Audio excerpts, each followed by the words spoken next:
Okay, so unsa ang pinaka-lisod nimo nga na kuan struggle nga na experience as mother o kung sa nimo pag deal ana nga kuan struggle? Sa ako nga part, pinaka-hardest good kay kanang magtrabaho while na anak, especially kanang malayo kasi mo anak. Pero I made sure nga every time mo ulit kag trabaho, I made time para sa ako nga baby para sulit pod ang time nga nga napod siya. Okay. So next question is unsa imong best advice sa mga mama nga naay mga anak? Make sure good nga mo make time ta sa atong mga anak. Di man ta perfect but kinahanglan buhaton na tatong best para pud sa atong mga anak. So wang pay ginikanan nga dili buhaton ang tanan para sa iyang anak. Okay, so ang next question is unsay pinaka-proud nimo nga journey as a mother? Pinaka the best good para sa ako kanang makita na ko akong anak nga makalakaw na, makadula-dula na, ma-enjoy na niya ba ang every little step nga iya, makadula siya sa mga igagaw, sa mga friends. Muna yung pinakadako doon nakalipay sa usa ka ina. Okay. So how has your daily routine and lifestyle changed since the baby was born? Daghan gyud og changes, especially sa ako kay palagan man jud ko pagkadalaga, but then pag anak ko pagka-baby na pundo og balay, ningkamot og trabaho, galang og bata pagkauli, and then wala na gyud para sa imuhang kaugalingon, i-make sure nga para ra gyud tanan sa akong anak. Last question, how have you navigated things like feeding, sleeping, and childcare decisions? Yung sa nimo pagkuan, katarta ng mga kuan like ang pagpakaon, pagkatulog. Actually, dili gud siya lalim nga ako ra. Of course, I seek help, especially sa ato ang mga mama no nang itag advice kay ug ako ra makaingon jud og wala kay ko knowledge. I tried kay first baby man ako, I tried searching Google and asking personal help po sa ako ang mother kay ug ako ra dili gud ako kaya. Sige. Thank you so much to. Thank you so much. Unsay mo maingon, baby? Unsay mo maingon? Oh. Say I love you, mama. I love you, mama. Mama. Unsay mo ngalan, te? Ronalyn Granalim. Ronaldin. So kani siya imong anak pila edad? 6.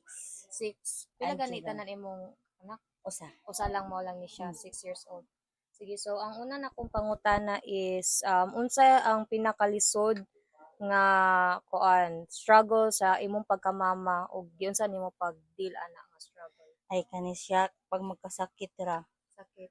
Maglisod man kung pag magkasakit siya tablaw ko asa pud ko mang paagi. Then giunsa nimo pag-deal ana nga Ay nangingkamot ra pud nako para makasurvive ra akong anak ra. nga kanang kuan maayo siya sa iyang Maayos siya. sakit. Dayon ang ikaduha is unsa imong best advice sa ubang mga mama nga nay mga anak? Ang pingon na to atong mga anak hindi makasakit. Anak gyud. Para maiwasan ra ba. Then ay mga kuan important ra nga para sa mga anak. And unsa ang daily routine nimo or lifestyle nimo nga nausog sukad atong naabot nimong anak? Parang di na magbarkada-barkada, pundor ta sa balay. Siyempre, ati man atong mga anak. Ay una pa atong barkada. Magkuan Barkada maglaag na lang. maglaag. Then karon focus na lang Focus dito sa iyaha. Okay, so ang una na to pangutana is unsay pinakalisod nga part sa pagkamama nimo o giunsa nimo pag-deal ana nga kalisod? Kanang kuan kanang pinakalisod na kuno wala sa kuna kanang matig siya.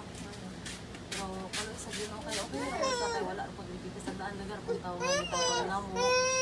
Then na okay na siya karon wala na problema about sa iya kay okay naman naman siya. Mura na So, una imo ang pinakalisod nga kanang na-admit siya.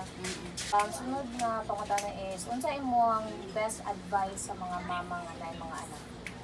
kuan kanang dapat alagaan nila sa ilang mga anak then avoid sila ng mga pagkaon nga dili kanang makadaot sa ilang anak kay para pareha sa ako ba nga na-admit ang ako ang anak tungod ra pud sa mga ginakaon niya mo nang Sa mga pagkaon na ilang kaon. Unsay kuan daily routine nimo sa nga nausog sa imong lifestyle since katong nabuhi kami ng anak mo.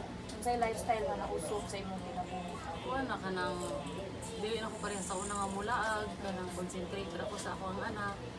Then, kung sige na pud ko og ka nang sa tawag niya ka nang Anong tawag? paningkamot para sa iya, para makakaon na pud siya ina na dili na para sa una nga Mura pa ba? oo, ako rin kaugalingon ako muna-unaon.